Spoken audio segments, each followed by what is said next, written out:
안녕하세요. 제일 이쁜 느낌 이용석입니다. 여러분, 요새 아침 저녁으로 좀 쌀쌀하지 않으신가요?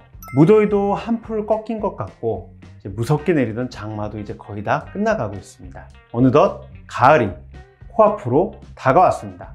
가을은 어떤 계절인가요? 그렇죠, 바로 천고마비의 계절인데요. 갑자기 웬 사자성어냐고요? 바로 다이어트 때문입니다. 하늘은 높고 열심히 그렇게 뛰어다니고 운동하는 말마저도 살이 찐다는 바로 이 가을. 가을이 되면 장기로 가는 혈액순환이 원활해져 가지고 장운동이 활발해지고 위산도 잘 나오고 소화도 잘 돼서 입맛도 당기고 공복감도 더 빨리 찾아온다고 하는데요. 물론 그 외에도 여러 가지 이유가 있겠지만 중요한 거는 살찌기 좋은 계절이라는 사실인 거겠죠. 아마 여름 내내 멋지게 가꾸고 뽐낸 몸매를 유지하기가 쉽지 않으실 겁니다. 이럴 때 많은 분들이 다이어트 약을 처방받기 위해서 병원을 찾으시는데요. 여러분, 혹시 다이어트 약 먹고 갑자기 졸린 적 있으신가요?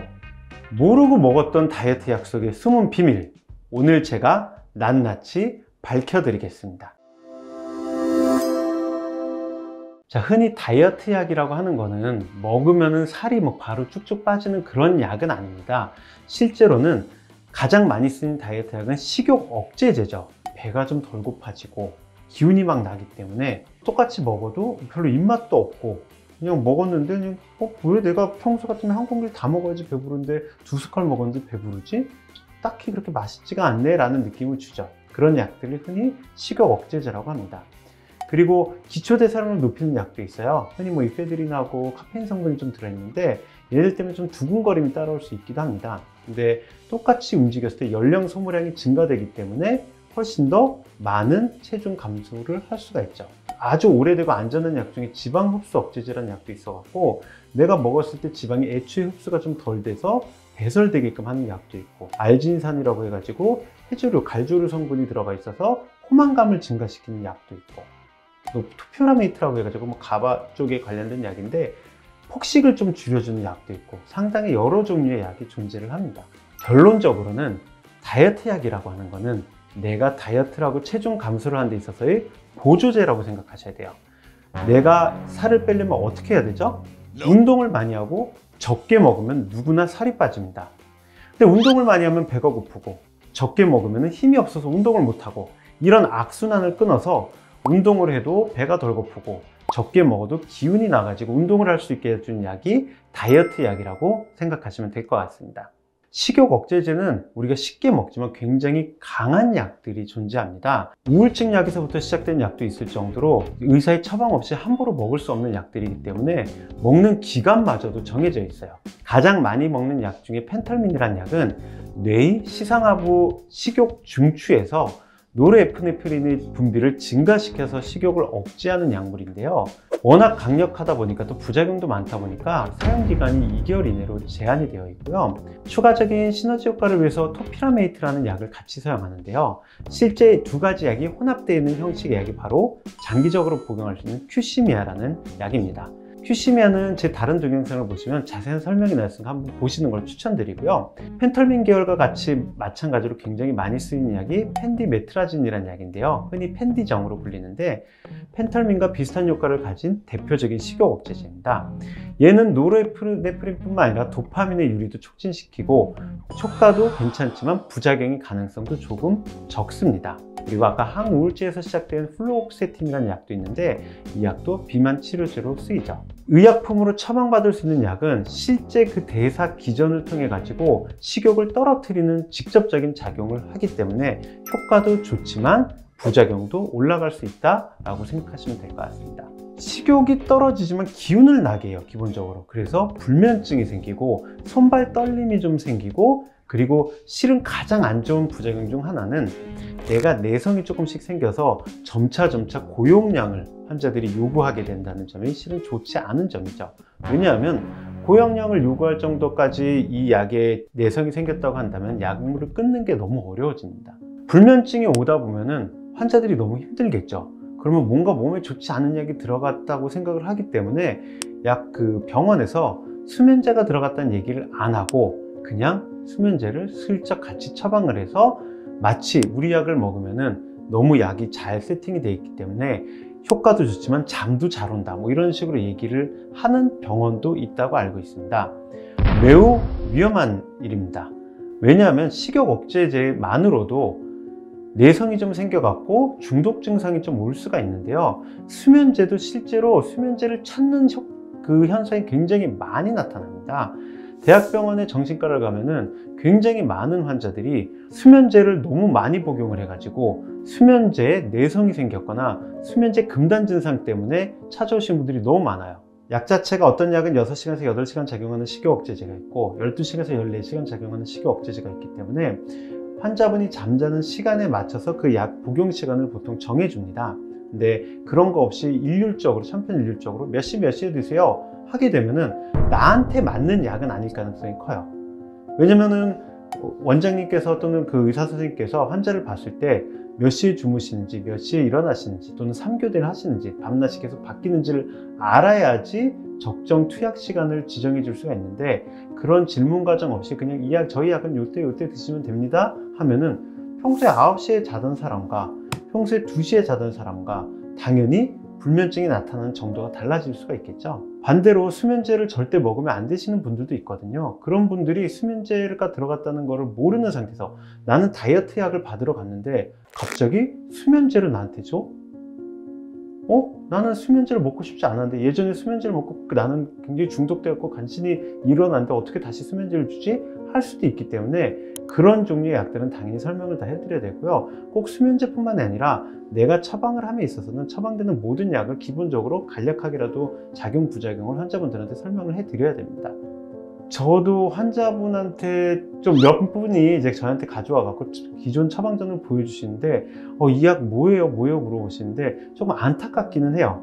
왜냐면 2번을 스킵한 거예요. 첫 번째는 약을 처방해 주신 원장님이 그 약 설명을 안 한 거고, 두 번째는 약을 조제해 주시는 약사님이 그 약에 대해서 설명을 안 한 거예요. 그러니까 본인 처방전에 수면제가 있는지 없는지도 몰랐다가 나중에 알게 되고 깜짝 놀라시는 분들도 있고, 요즘엔 또 약 봉투가 이제 요만하니까 그 약 봉투 내에 모든 처방이 다 기재를 안 하는 그런 약국도 좀 있더라고요. 그래서 수면제는 슬쩍 빠져 있어요. 그 외에 5종류가 더 들어가 있습니다만 그 5종류 내에 수면제가 들어가 있기 때문에 들어갔는지 안 들어갔는지 환자가 알 수 없게끔 하는 그런, 글쎄요, 이거를 뭐 꼼수라고 해야 되나, 뭐 그런 병원도 있는데 어쨌든 저는 다 잘못됐다라고 생각을 하고요. 도대체 왜 그런 병원 원장님들은 환자분들한테 수면제가 들어갔다는 걸 슬쩍 감추면서 처방전을 쓰는지는 잘 모르겠어요.